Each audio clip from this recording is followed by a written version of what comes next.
dando sequência nas palestras do festival, com a apresentação do seu tema Poesia Desde Sempre. Pedimos a presença da jornalista, redatora, poeta, premiada 2 vezes com Jabuti, um deles com prêmio no livro Infanto Juvenil, né? Então, por favor, Marina Coraçante. Bom, nós já tivemos poesia de um monte, não sei se vocês aguentam mais um pouco. Sim, claro. Mas é um jogo, como estavam dizendo, das artes marciais na capoeira, é um jogo diferente. Cada um joga diferente esse jogo da poesia.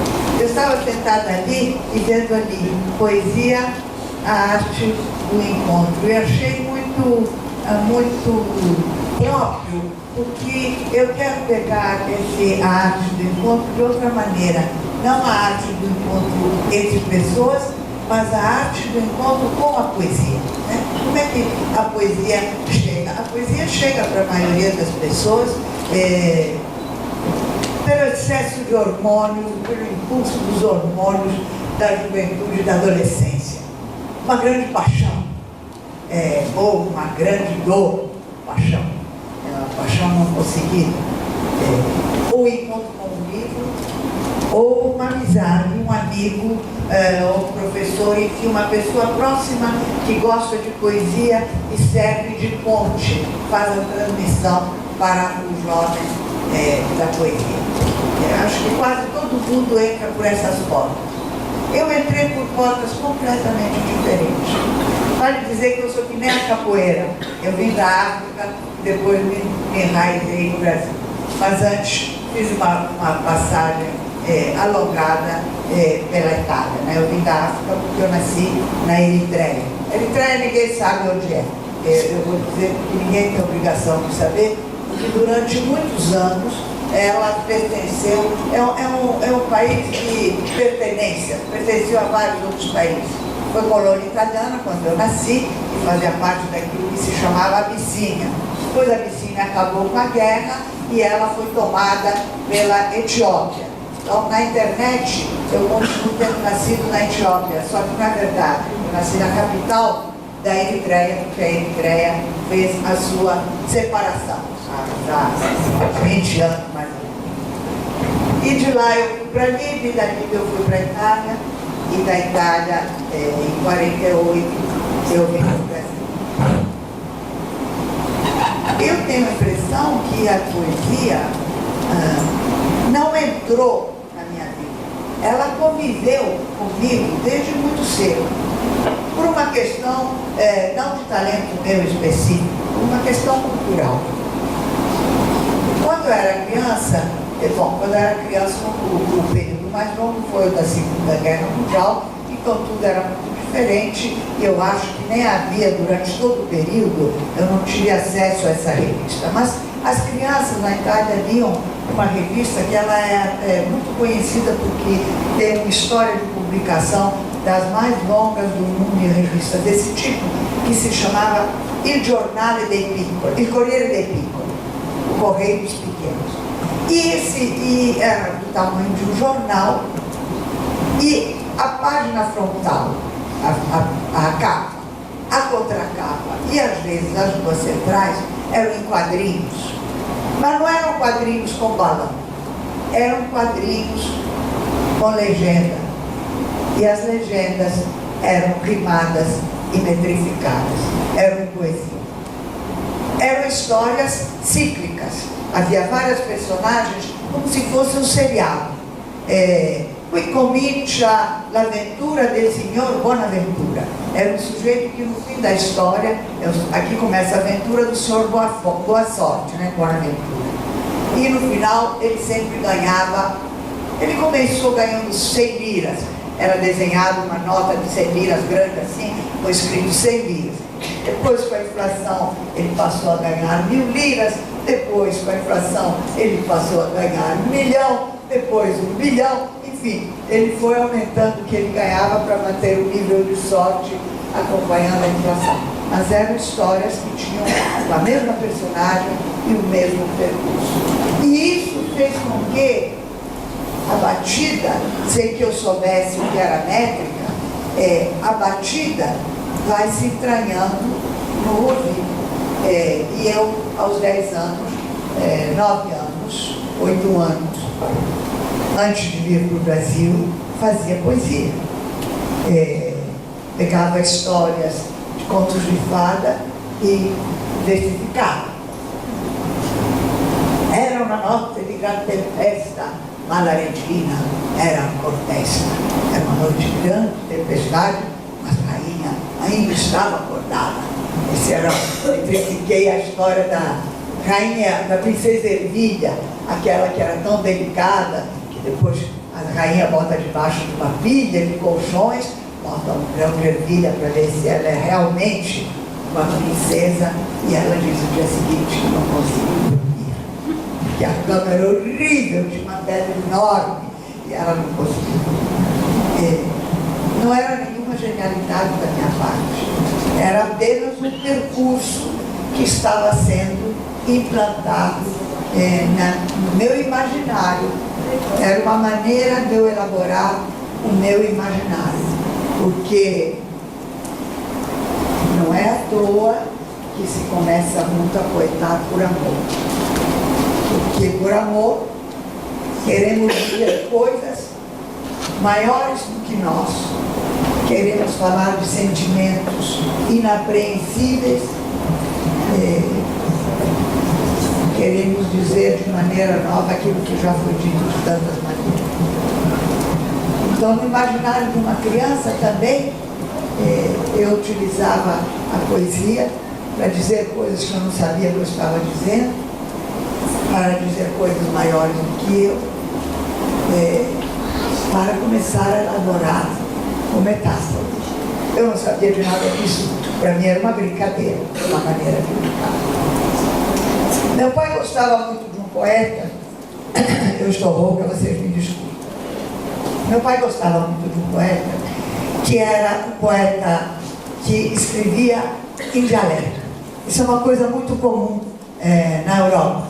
Agora mesmo, eu estava no Congresso Internacional em Barcelona, há um mês atrás, menos do que isso, e há poetas que escrevem em catalão, né? Na Itália também, quando Afonso, presidente da Biblioteca Nacional, editava uma revista chamada Poesia Sempre, e fez um número dedicado à Itália, deparou-se com uma série de poetas que escrevem em dialeto, porque a Itália ainda tem dialetos, e os dialetos por vezes são incompreensíveis, e muitos poetas fazem questão de fazer a manutenção do dialeto e escrevem no seu dialeto. Esse poeta era um poeta que depois eu percebi que não era exatamente o tipo de pensamento que hoje me agrada. Era um poeta conservador, filofascista, machista, mas muito irônico. Chamava-se Trilussa e escrevia em romanesco, em dialeto de Roma. E meu pai sabia os poemas dele de cor e contava para mim. E eram histórias divertidas, eram sempre histórias que se fechavam. E eu aprendi vários de cor, eu sei até hoje. Il continente chiuso non serve a nessuno. Dal giorno che gli frati della morte si presero il convento, hanno curato le finestre e le porte e il cortile è rimasto abbandonato. O pátiozinho fechado não serve para nada. A partir do dia em que os frades da morte ocuparam o convento, muraram as paredes e as portas e o pátio ficou abandonado. E contando nesse poema, ele conta da paixão. Tem uma bacia, uma fonte dentro desse pátio, já coberta de musgo, já coberta de verde, e tem uma máscara que vomita água, e que vomitava uma água de nascente, fresca, clara. E o mascherone, em italiano, é masculina a palavra. Ele é apaixonado pela fonte, sempre foi. E ele diz para ela: eu te dei tudo que eu podia, só pelo prazer de estar ao teu lado. Mas ela é surda, não ouve, não responde, ele já não tem água para dar para ela. E ela ainda se contenta com aquele pouco de água que recebe da chuva e às vezes também da neve. E nem liga mais para o pobre mascherone senza naso, sem nariz. Vocês veem que era uma história toda metafórica, uma história de amor, uma história meiga para uma criança. Então eu decorava, meu pai me repetia esse poema e eu dizia, conta aqui, nas raras vezes em que meu pai estava na nossa casa, porque nós tivemos uma vida muito irregular devido às guerras, devido às mudanças, mas quando ele estava por perto, ele me contava esses poemas e eu aprendi. A poesia vai entrando, né? A poesia vai entrando. E aí minha mãe morreu, eu tinha 16 anos, e meu pai, que queria companhia para ler, porque ler sozinho é ótimo, mas ler a dois é maravilhoso. Fora a economia, que eu leio a dois com Afonso há 40 anos, e é uma economia ótima, porque eu leio um livro que pode interessar a ele, mas que ele não está com tempo para ler, eu faço um briefing, olha, o livro é assim, assim, assim, assim. Nós temos leituras até bastante diferentes, os nossos interesses seguem caminhos diferentes. Ele lê uma coisa, um ensaio, uma coisa, diz, uma coisa para a tua pesquisa. A gente recorta jornal um para o outro. Então eu aprendi muito cedo a ler a dois. Primeiro eu lia com meu irmão e depois meu pai, ausente, a minha mãe, porque havia morrido, começou a me comprar livros para ler de passeio. E aí um dia me trouxe um livro e não me disse nada sobre esse livro. Ele comprava livros para mim numa livraria francesa que existia no Rio, embaixo da Maison de France. Havia duas, uma no Copacabana Palace e outra na Maison de France. Não era uma sofisticação, era uma busca de autores naquela época. Eu estou falando para vocês, no início da década de 50, o mercado editorial do Brasil era ainda muito magrinho, muito incipiente, havia poucas publicações. Então meu pai ia na biblioteca francesa para comprar livros para nós. E ele me trouxe um livro de um sujeito chamado Paul Éluard. Para mim, era um sujeito chamado Paul Éluard. Eu precisei de bastantes anos, para saber que era um dos maiores poetas da França, é um poeta, um dos maiores poetas da modernidade no mundo, um grande surrealista, era um poeta importantíssimo, eu não sabia. Eu só soube que aquele poeta me encantava desesperadamente. Eu nem entendia tudo o que ele dizia. Primeiro, porque eu falava francês e lia francês, mas não tão bem. Segundo, porque ele era surrealista, ou seja, o que ele diz não vai em linha reta. Às vezes é quase como o cientista, às vezes é quase a organização do caos. O surrealista, mas não diz do que diz, né? É a chave de leitura do surrealismo. Mas eu não sabia o que fosse surrealismo. Aos 16 anos ainda não sabia o que era surrealismo. Sabia quem era Magritte, porém, porque eu estudava pintura. Então, Magritte eu sabia, mas em literatura não sabia. E também porque a poesia não é para ser entendida em linha reta. Você se emociona e você não sabe por quê. Houve um encontro entre o inconsciente do poeta e o teu inconsciente leitor. E muitas vezes o poeta não sabe a que se deve esse encontro, assim como o leitor também não sabe.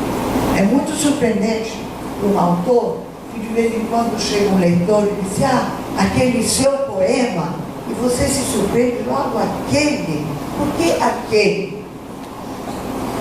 É um poema às vezes que você não acha tão bom, ou que você acha muito difícil, ou que você acha denso para a idade daquela pessoa, mas aquela pessoa encontrou naquele poema um recado absolutamente pessoal e intransferível. Paul Éluard, eu dei sorte porque esse livro que meu pai me deu é um livro muito especial. Acho que pouca gente, os franceses, certamente todos, mas pouca gente conhece esse livro. Ele se chama Uma Lição de Moral. Não creio que tenha edição em português. Eu tenho ainda o meu exemplar. Eu amava tanto esse livro que quando eu fui para a faculdade estudar Belas Artes, que foi o que eu estudei, eu fiz um curso de encadernação. E comprei um courozinho azul marinho, que era o que eu podia me permitir, que hoje eu sei que é um couro feio, mas me parecia quase um marroquino, quase uma pele luxuosa. E o primeiro livro que eu encadernei foi exatamente o livro do Paul Éluard, e gastei para fazer o fogo da parte de dentro, um papel impresso, que é carta de Varese, que eu compro na Itália, que é preciosíssimo para mim e tal. Comprei, tem até hoje forrado em capa. Por que esse livro foi tão bom para mim? Porque todos os poemas têm duas versões. Eu devia ter trazido para mostrar a você. Todos os poemas têm duas versões. Uma ao bem e a outra ao mal.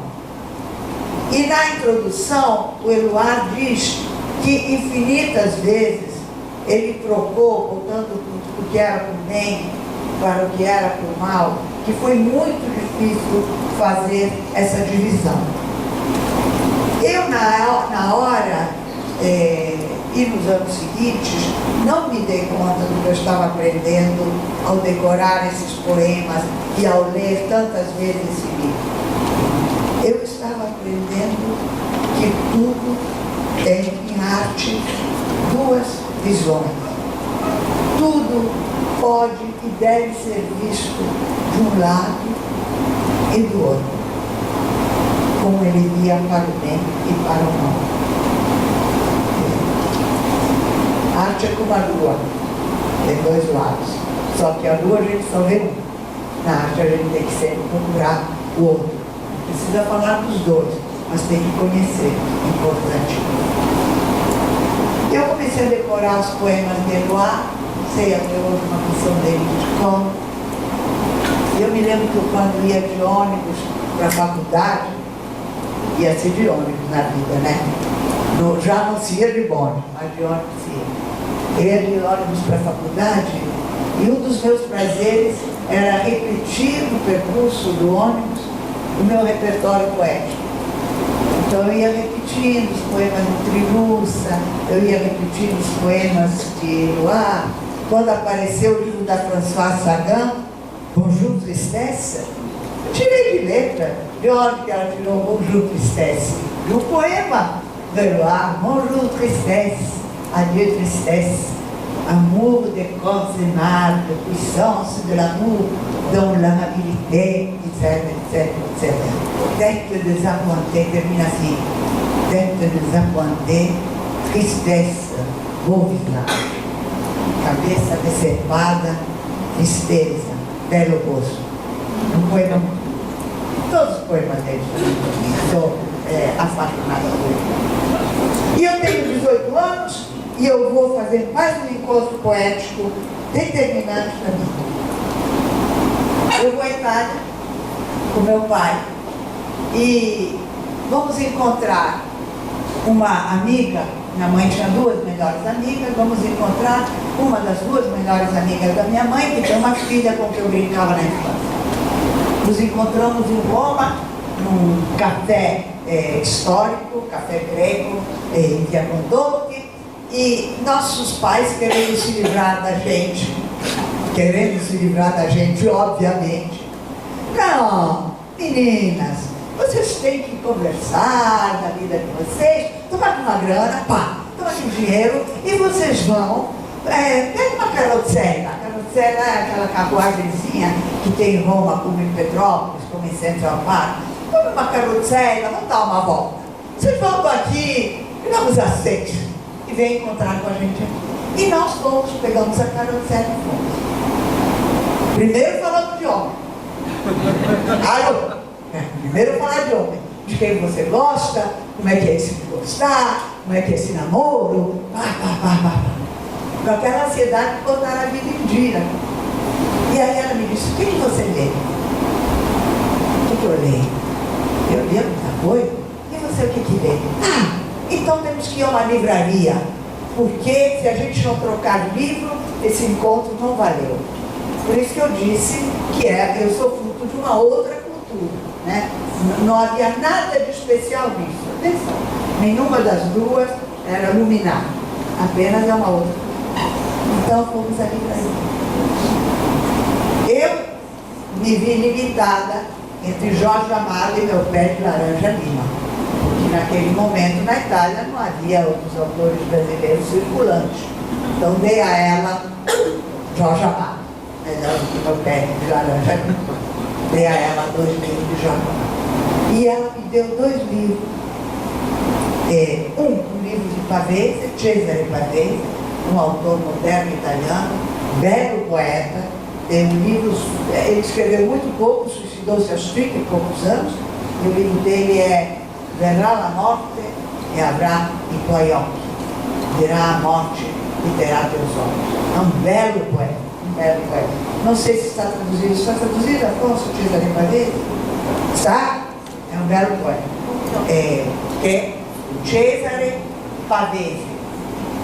Ele é um autor que introduz do grupo de autores que introduz uma nova linguagem na Itália, porque era um grupo de autores que eram tradutores, fazia parte da carreira do escritor ser tradutor na Itália nesse momento. Então eles eram tradutores do inglês, então eles traduziam os autores americanos, que tem uma estrutura literária completamente diferente do que era a estrutura italiana, que é, se a gente pega o Moravia, por exemplo, eu traduzi Moravia vários livros, sou tradutora, e Moravia pega a frase aqui, vai, e vai, e vai, tome vírgula, e acaba aqui. Os americanos fazem pá, ponto, pá, ponto, pá, ponto. Então é uma outra estrutura que ele levou para dentro da literatura. Mas ela me deu um livro mais importante para mim. Ela me deu uma coletânea de poetas chineses. Li Po, Po Chui. Eu amei. Até hoje, se eu estou distraída, estou errado, mas se eu estou com vontade de ler poesia, eu vou e pego meu exemplar de poetas chineses. Não sei quantas coisas eu já escrevi para o Po Chui. Poemas, contos,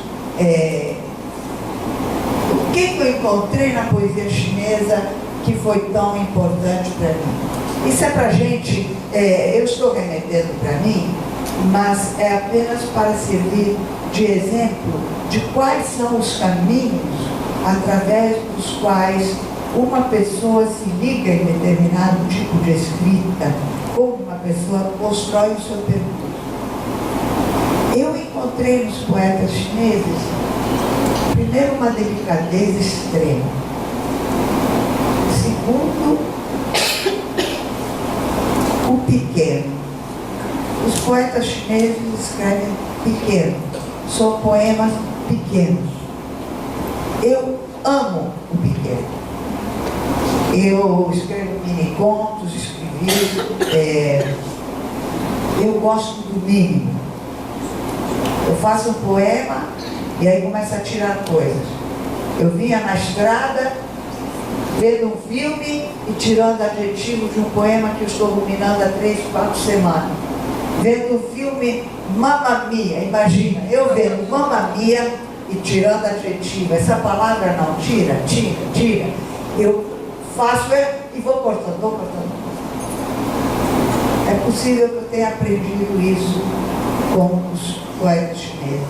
Limpar muito, tirar muito, quanto menos, mais.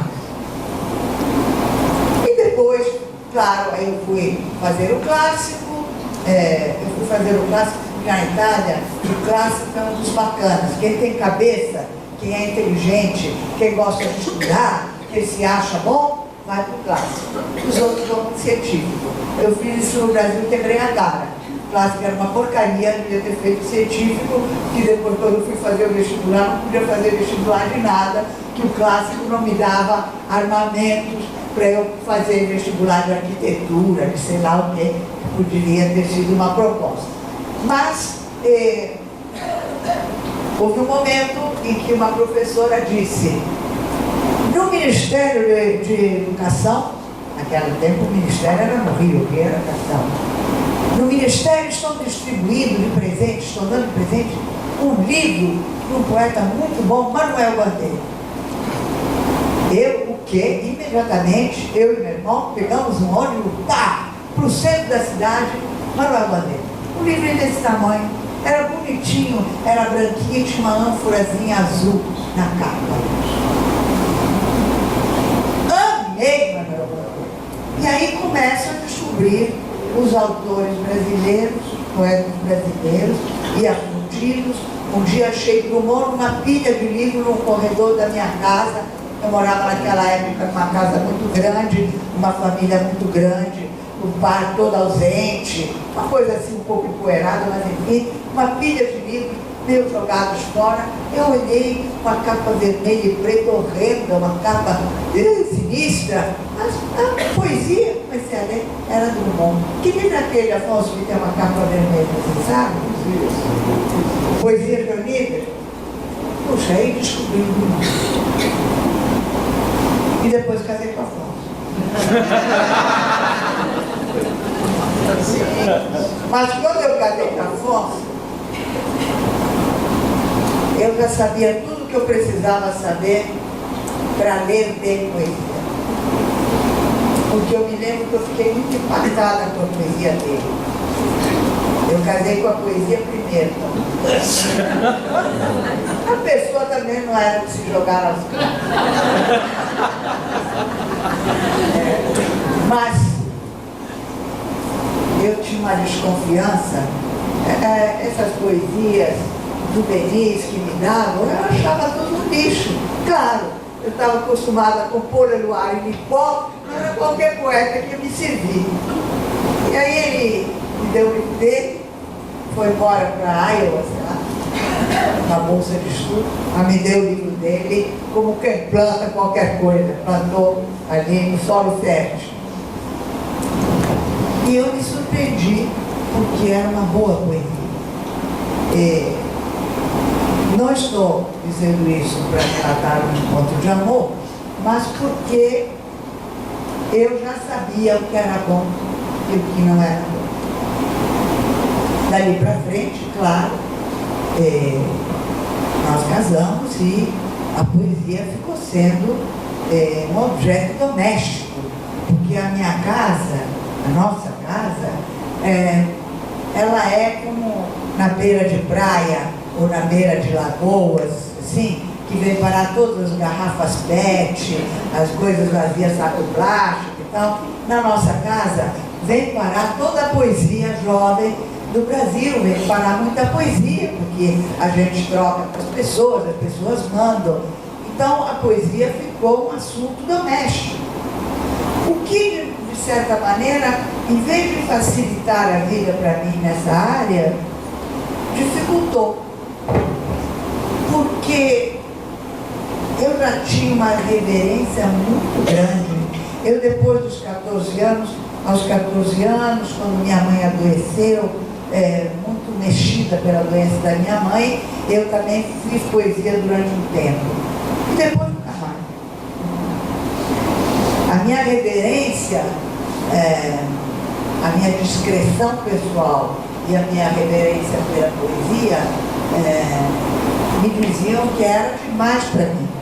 Eu não me atrevia de maneira nenhuma. Eu comecei a injetar a poesia dentro da prosa, disfarçada. Jogava dentro da prosa, jogava em algumas crônicas, mas eu não me atrevia a fazer poesia. Mesmo porque era muito arriscado.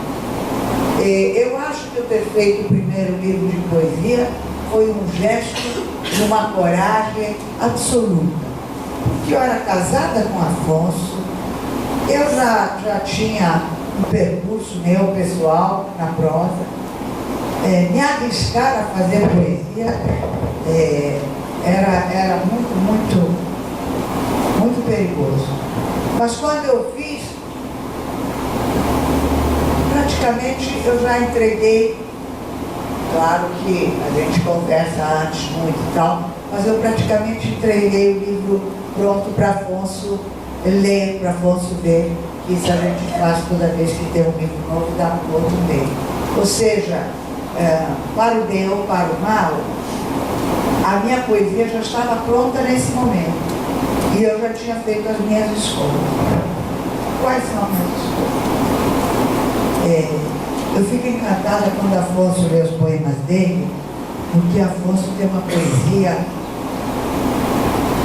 grandiloquente. Ele convoca logo o Obama. Ele não convida o Fichinha para falar com ele. Ele convida o Obama. Ele é telúrico. Coisa. Eu nunca entendi Deus.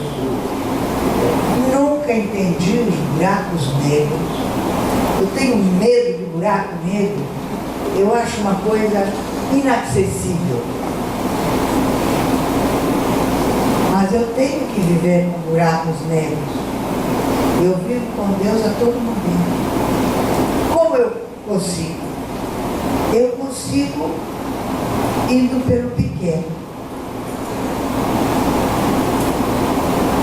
Porque o pequeno contém o grande. Uma vez que eu não consigo alcançar o grande, eu vou pegá-lo através do pequeno. Então, como na prosa, eu também sou muito discreta na poesia, trabalho com textos pequenos. Tive que fazer um poema sobre tricô, coisas pequenas. Eu tenho um poema no livro Fino Sangue, que é o livro anterior a esse, que se chama, que diz assim, vou ver se eu me lembro quando foi escrito. Gosto de poema que fala de ovo frito, latido de cão e cheiro de queimado. Poema com pequenos cortes, várias pequenas coisas, rasga o outro, a placenta e deixa gotejar o fino sangue.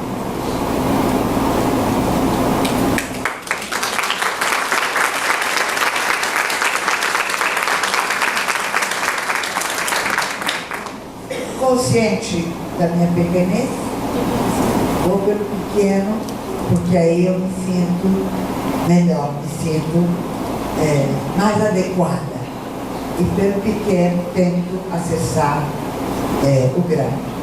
É provável que essa coisa do pequeno seja uma característica feminina, porque as mulheres que todo dia desempenham as mesmas tarefas insignificantes, que todo dia limpam a tigela da comidinha do cachorro, que todo dia trocam o sapatinho do neném, que todo dia fazem cama, as mulheres sabem que o pequeno é construtivo. Nós construímos através do pequeno. E nós sabemos que se o pequeno for retirado, a catedral cai. Então, estamos muito atentas ao pequeno. Eu trouxe um livro para ler, alguma coisa, que é um livro, é o livro do ano passado, que se chama Passageiro em Trânsito, que é muito a minha vida, que eu sou em trânsito, primeiro porque eu estou a caminho da morte como todo mundo, né? Já nasci nesse trilho. Segundo, porque eu estou em trânsito entre países. Terceiro, porque eu estou sempre em trânsito entre duas culturas. Eu vou e venho o tempo inteiro entre duas culturas, duas línguas. Terceiro, quarto, porque eu adoro viajar. Então, esse é um livro todo de viagens, que começa com um poema de avião. É um livro dedicado a Afonso, claro. Não são todos. O primeiro poema é porque essa é uma experiência constante da minha vida. Olhar de cima o que está embaixo, olhar de baixo o que está em cima, mudar de ponto de vista. Chama-se E Logo. Taxia na pista o avião que me leva. Do lado de fora do campo, os muitos vagões de um comboio avançam nos trilhos. Duas forças se lançam no mesmo sentido, irmãs por segundo. E logo o avião se desprende do chão, as rodas se escondem no ventre, o avião faz-se ave. Abaixo, o trem lentamente se torna um traço de lápis no verde. E o último poema, eu vou ler alguns deles, é porque o primeiro e o último resume o meu percurso viajante. O último chama-se Colheita, trago para casa o poema, a viagem já valeu a pena.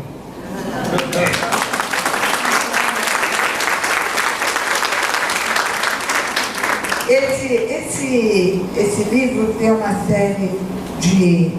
São poemas de todo lugar. Tem uma série, por exemplo, de um castelo. Afonso tem um poema muito bonito, dizendo que os poetas antigamente era mais fácil. Quando queriam escrever poemas, tinham sempre um amigo nobre que emprestava um castelo, o cara ia para lá, entre gamos e javali, ficava ali naquele parque escrevendo poema. E ele foi a um congresso internacional, e conheceu uma francesa, e ele leu esse poema, e a amiga poeta francesa disse: Afonso, você falou tanto de castelo, tem um castelo? Eu tenho um, te empresto. Afonso, como? Você tem um castelo? Tenho um castelo da minha família, eu te empresto, se você quiser ir com a tua mulher. Então, marcamos passar 15 dias no castelo dela. Era no Vale do Luar, o vale de todos os castelos mais lindos do mundo. Então, desembarcamos em Paris, fizemos o aluguel do carro e saímos debaixo de chuva e fomos, na noite estávamos perdidos no meio dos campos, não achávamos o raio do castelo, telefone, celular, então chegamos ao castelo. Na verdade, o castelo era um castelico, era uma mansão, que tinha uma mansão senhorial, como se usava na Europa, que tinha um donjon, ou seja, uma torre redonda. Era no meio do nada, rodeado por campos de trigo e num amô. Um amô é um conjunto de 3 ou 4 casas rurais, coisa bem camponesa. E esse micro castelinho. No micro castelinho ela nos esperava, nos deu um rápido jantar, nos disse o que a gente fazia com o lixo, nos disse como a gente ligava e desligava a luz, nos mandou, disse que talvez ela viesse se despedir, se não botássemos a chave debaixo do carpaccio, e fez saudações, que no dia seguinte ela ia embora às 5 da manhã. E Afonso e eu ficamos nesse castelo estranhíssimo, sozinho, fazendo comida, um castelo cheio de móveis desemparelhados, que era daquela coisa de vários irmãos. Sobrou uma cômoda na minha casa, leva para o castelo. Leva para o castelo. Nós desse castelo. E saímos dali para visitar tantos outros castelos. E daí eu fiz uma série de poemas, depois até fiz um pequeno livro manuscrito para Afonso, manuscrito encadernado à mão, que dei de presente de Natal a Afonso.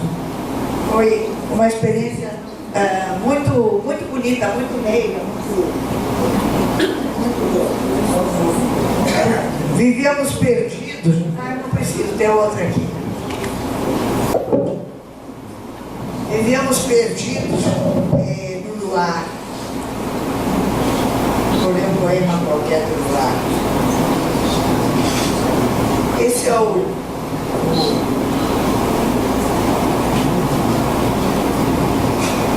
é em Villandry, que é um castelo muito bonito. No Château de Villandry, a guia nos mostra a mesa que recebia a caça colhida no bosque. Carne quente sobre mármore frio. No rio, a carne colhida na linha vermelha, amarela, na selva das ruas, se atira fria em qualquer canto ou se desova ainda morna no escuro baldio.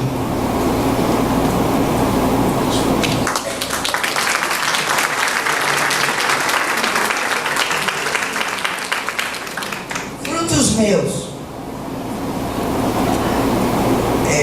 Isso é bom para numa terra de plantio. Tivemos gelo esse ano, diz o dono da terra, e meu pessegueiro não deu frutos. O dono da terra, que não possui as raízes, não comanda o vento, não ordena o gelo, quando os frutos acontecem, se permitem dizer, são meus.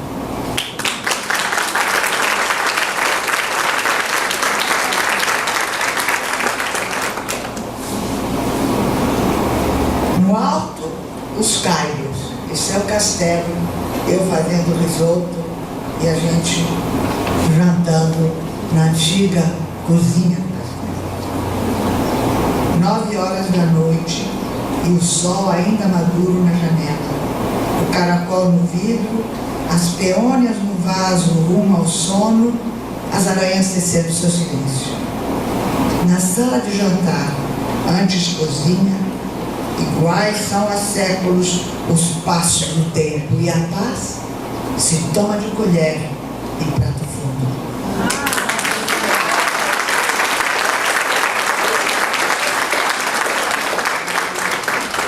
Esse é um poema no alto da escada do castelo.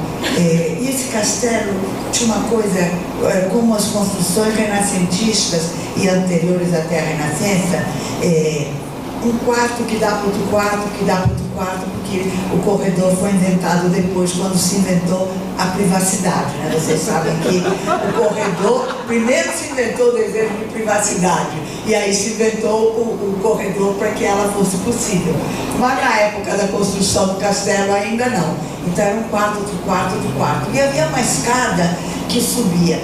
E no alto dessa escada havia um busto, uma cabecinha assim, de terracota, uma cabeça de mulher parada no alto da escada.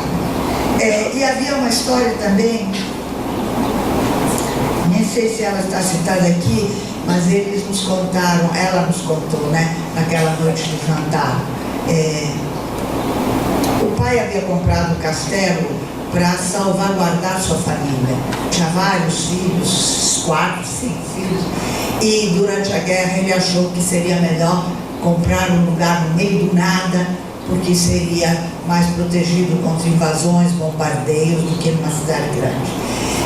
E assim aconteceu. Porém, no final, perto do final da guerra, um dia, um soldado alemão apareceu no castelo, em busca, era um desertor, em busca de qualquer coisa, um meio de transporte e tal.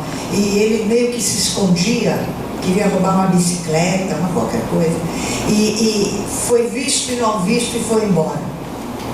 E eu sempre pensava se a moça do alto da escada havia visto essa pessoa. Eu até fiz um conto além do poema. Chama-se Busto no Patamar. O sol te chega pela esquerda, donzela da escada, e pela esquerda se entranha na rósea terracota da tua pele, dividindo-te em 2, aurora e noite. Como pena e nanquim, minha memória desenha em ar teu rosto bipartido. A raia ao meio, apartando as duas águas dos cabelos. E a aresta do nariz na mesma reta, fronteira e veto, onde a luz estanca. Abaixa a boca, sem sorriso ou fala, boca selada, ausência de respiro. E a pequena lua cheia do teu queixo, que a sombra acaricia só pelas mãos. Mas teus olhos privados de pupilas, teus olhos sempre abertos, sem escolha, o que viram, donzela? Do alto patamar, ao fim da escada, viram moças subir de ventre cheio, como salmões em tempo de desova, e descerem mulheres, viram o peito. Viram filhos crescendo e sendo homem, viram montes subir e descer tempo. A família fluiu sobre os teus olhos, água debaixo de ponte, vozes, chamados, passos levados na escarpada torrente dos degraus. Agora, calada a casa que quase não se habita, poeira pousa entre as pálpebras. E o sol te sangra pela esquerda, enquanto à direita a sombra sorve teus traços.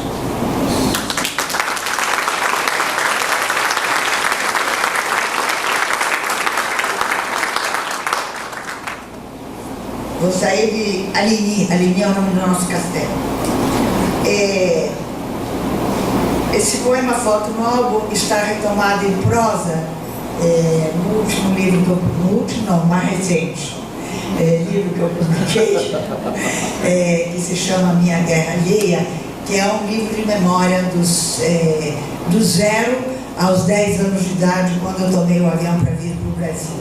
É um livro escrito para, sobretudo, não para falar da minha infância, mas para falar da guerra vista de dentro, da guerra vivida dentro de casa, de um olhar de criança sobre uma guerra com a qual ela não tem nenhuma responsabilidade, mas da qual sofre a influência.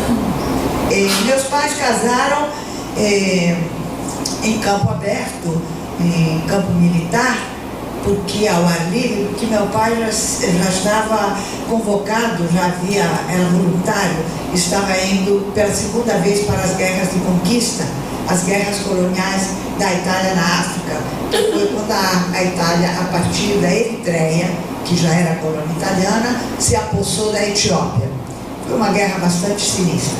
E meu pai estava partindo, mas eram tempos românticos. Antes de partir, casava-se, ou pedia-se a prova de amor sem casar, mas era mais arriscado. A maioria casava. Não, eu vou morrer, casemos. Então, essa é a cena do casamento dos meus pais, que abre o meu livro de prosa e que está nesse poema, se chama Foto do Álbum.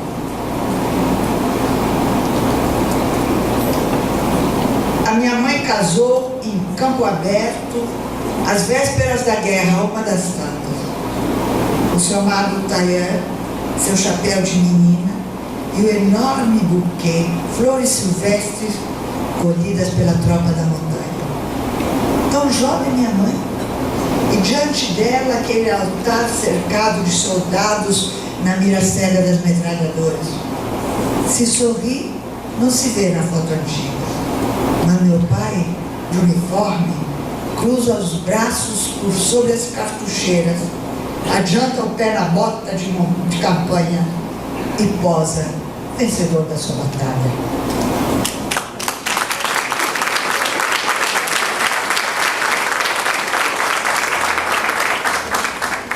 E tem uma outra batalha doméstica, amorosa, que na verdade, como o outro poema, é um questionamento da luta pela vida, né?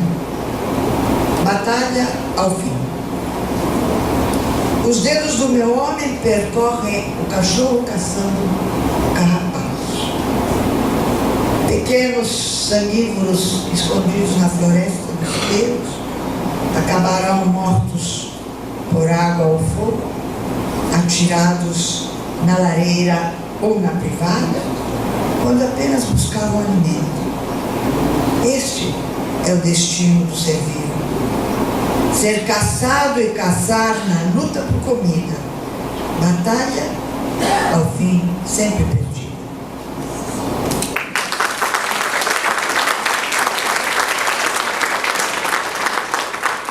Eu vou ler mais um, acender uma luz ali. Eu tinha pedido para acender a luz quando fossem 45 minutos, por caso de alguém querer socializar, conversar, perguntar alguma coisa que eu acho sempre simpático. Então eu vou ler esse poema, que é de Paris 2001, e depois a gente pode conversar, se vocês quiserem, temos mais de 15 minutos. Código genético. Isso também é um questionamento desse meu ser bipartida, como o rosto da donzela, sempre dividida entre duas línguas, sempre rasgada entre duas culturas. Eu vou à Itália e sofro. No dia que chego, eu começo a sofrer, porque eu já sei que eu vou ter que voltar. Mas se eu ficasse na Itália para sempre, eu ia sofrer pensando no Brasil e querendo voltar. O emigrado não tem salvação. Ele vai sofrer sempre, embora enriquecido, porque tem duas culturas e duas possibilidades. Pergunto-me se os europeus me veem como eu os vejo. Pergunto-me se os europeus se veem como eu os vejo. Eu que são eles, mas com olhar agora amulatado. Por trás do vidro observo os que comem e bebem no bistrô e vejo os mesmos rostos, os mesmos dedos finos e alongados pescoços que ainda há pouco vi entre molduras nas galerias do Louvre. Ao contrário dos nossos, tão mutantes. Os rostos europeus estão parados há séculos, forjados por idênticas formas, fotos de um passaporte que respeita a fronteira. Mas como o meu olhar atrás do vidro, outra é a ordem que vem nos novos tempos. Com seu rosto migrante, entre máscara e carne se intrometem, infiltram frontes, deslizam zígomas, impregnam pálpebras, empurram têmporas. E a pele, a cor e os já domados pelos entressacham para forçar o molde e comer, traço a traço, os seus contornos.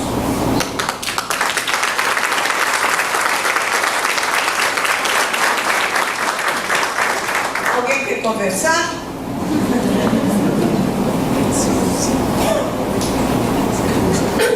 Ninguém quer conversar? Eu? Sim! Maravilha, diga. Eu gostaria de perguntar para a senhora, até trabalhei com um ponto, uma variação musical, mas ela buscou inspiração em um desejo do Edemont. Um desejo do Edemont. Isso são meus contos de fada. Os meus contos de fada são uma coisa assim.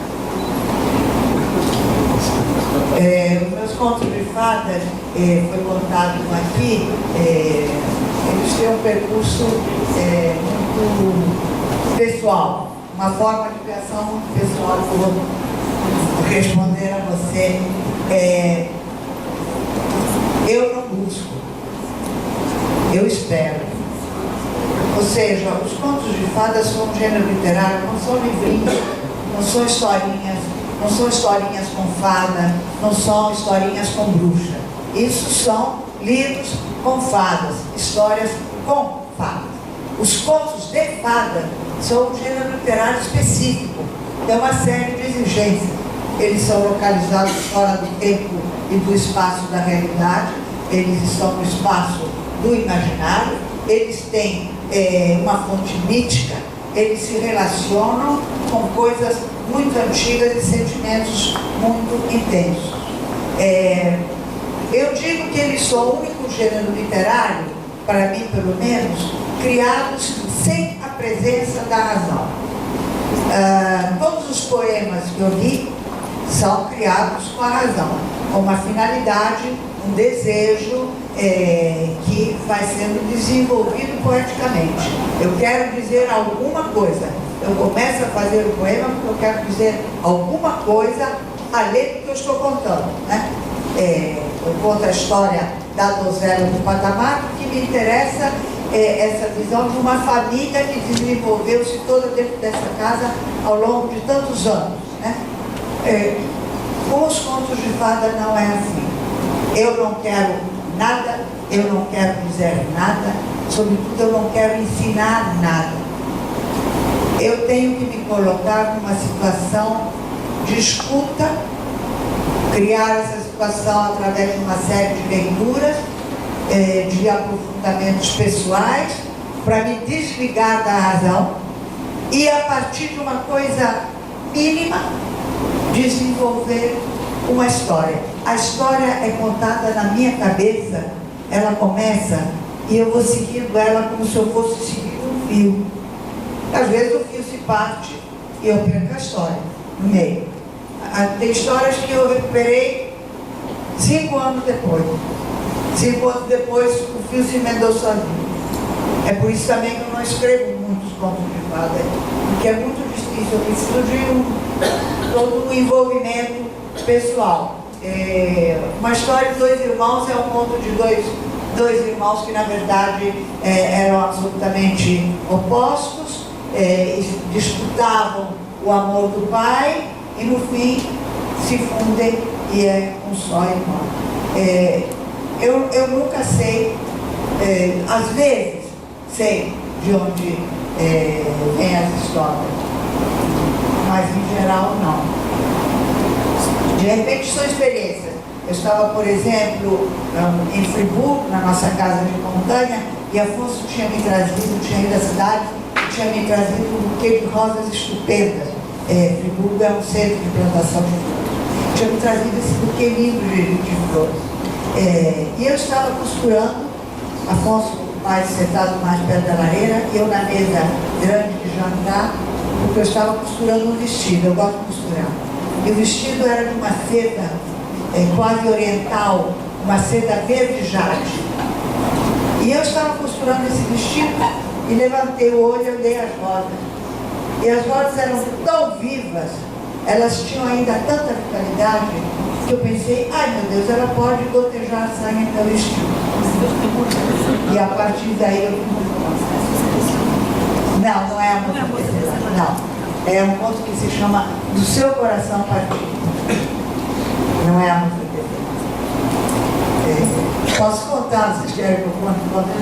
Depois eu vou ser tecelã.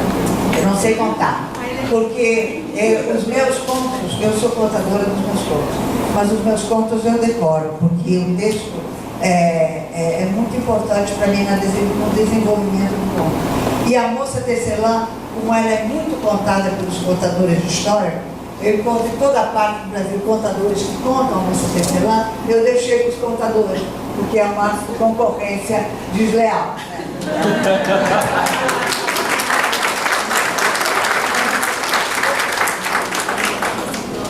Então esse conto é um conto pequeno, é um conto meigo, mas que serve, que eu expliquei, de onde é o ponto de partida. E eu não tive nenhuma intenção, eu nunca tenho intenção. Então, às vezes, os professores me perguntam, o que você queria dizer? Eu nada. Você que decida o que esse conto quer dizer. Porque essa é uma das características dos contos de fada. Eles têm que ter infinitas interpretações possíveis. E eles não podem ter nenhuma obviedade.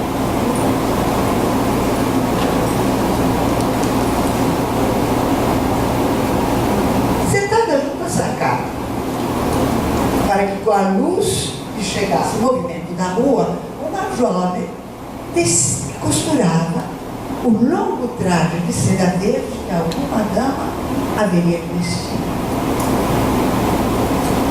Essa seda agora muda, pensava ela enquanto a agulha que tinha entre os dedos e essa seda iria farfalhar sobre mármores, acompanhando os passos da dama, afundando e exibindo seu doce verde nos poços das pregas. O vestido haveria de luzir precioso como uma joia. E dos pontos todos que ela, diligente e aplicada, costurava dia após dia. Ninguém saberia. quando de repente uma gota de sangue caiu sobre o tecido. De onde vinha essa gota? Pensou ela, afastando a seda e olhando suas mãos limpas.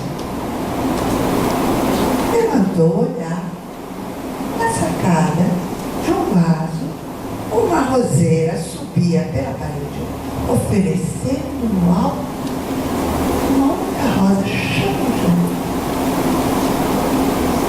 Foi ela, disse o escaravelho, que parecia dormir sobre uma folha. Foi do seu coração partido. Coçou a cabeça com as patinhas e acrescentou, não sem um certo ar de censura: romântica demais essa rosa. O mancebo passou lá embaixo, nem olhou para ela e bastou. Esse nada, essa quase presença, para ela sofrer do amor. Rápido, a moça correu na sacada. Lá ia o mancebo num esvoejar de capas entre cavalos e gente. Senhor, senhor, ela agitando o braço, não tão alto que não lhe ficaria bem. Ele nem ouviu. Não era o nome dele que estava sendo chamado, mas montou-se porque alguma coisa lhe disse que devia montar-se, ou porque o homem ao seu lado virou a cabeça como se não pudesse perder alguma coisa que estava acontecendo lá atrás. E voltando-se, a viu, jovem debruçada na sacada, banhada em sol, a trança pendente, tentando não mais cair. E essa moça, sim, essa moça o chamava. Voltar sobre os próprios passos, atravessar um portão, subir uma escada, que tão rápido tudo isso pode acontecer quando se tem pressa. E lá estava o mancebo na sacada, ao lado da jovem. Ela nem teve tempo de dizer porque o havia chamado, que ele, num só gesto, tirou o punhal da cintura e zá, recebeu a rosa para lhe oferecer. A última gota de sangue caiu sobre a seda verde esquecida no chão. Mas a moça costureira, que agora só tinha olhos para o mancebo, nem viu.